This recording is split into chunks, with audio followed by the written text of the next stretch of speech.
Hello everyone! Ayan guys, meron kami ditong crabs. Ayan. Sa Espanyol, ¿cómo se llama en español esto, tía? Cangrejo. Cangrejo. Eso. Tiene cangrejo. Pero en cangrejo es pequeñito. Eso es más grande, es de... Le llaman cangrejo azul. ¿eso cómo se llama? En Cangrejo. español, cangrejo azul. Ayan. Sa atin naman ay crabs ito sa English, no? At saka ito ay sa Bisaya. Ano nga tawag dito? Estos cangrejos dicen que no son de aquí. No sino son de que vienen de fuera, por lo visto, en los barcos, Ajá.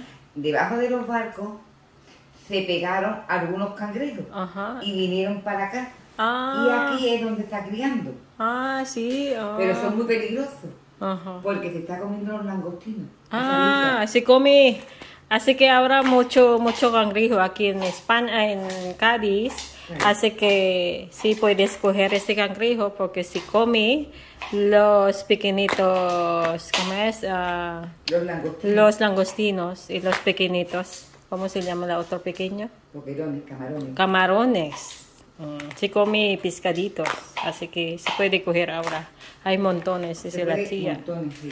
Sí. So, ayan mga guys. So, ayan. Ang dami. Ang sarap-sarap nito. Ang sarap nito gataan. A ver, este es macho, ¿eh? Da la vuelta. Macho, sí. Pisa mucho. Por aquí. Es el macho.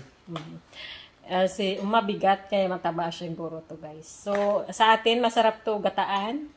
In Pilipinas, decimos con coco y con una verduritas. Que tiene coco. Riquísimo esto, tía.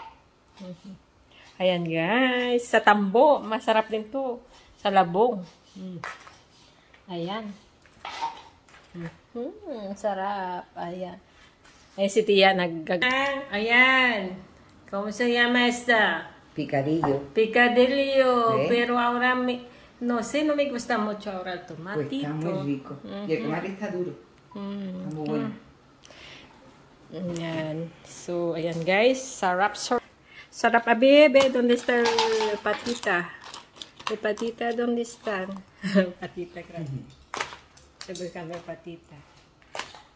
So, gusto ko sanang gawin itong gawin siyang salsa de ostras na may ajo ba?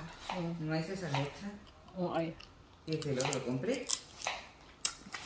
Así, ¿no? No sé, ay... Llámalo. Nga siya. Sarap. Muy rico, tía. Está muy rico. Ayan guys. So, ayan, bye-bye.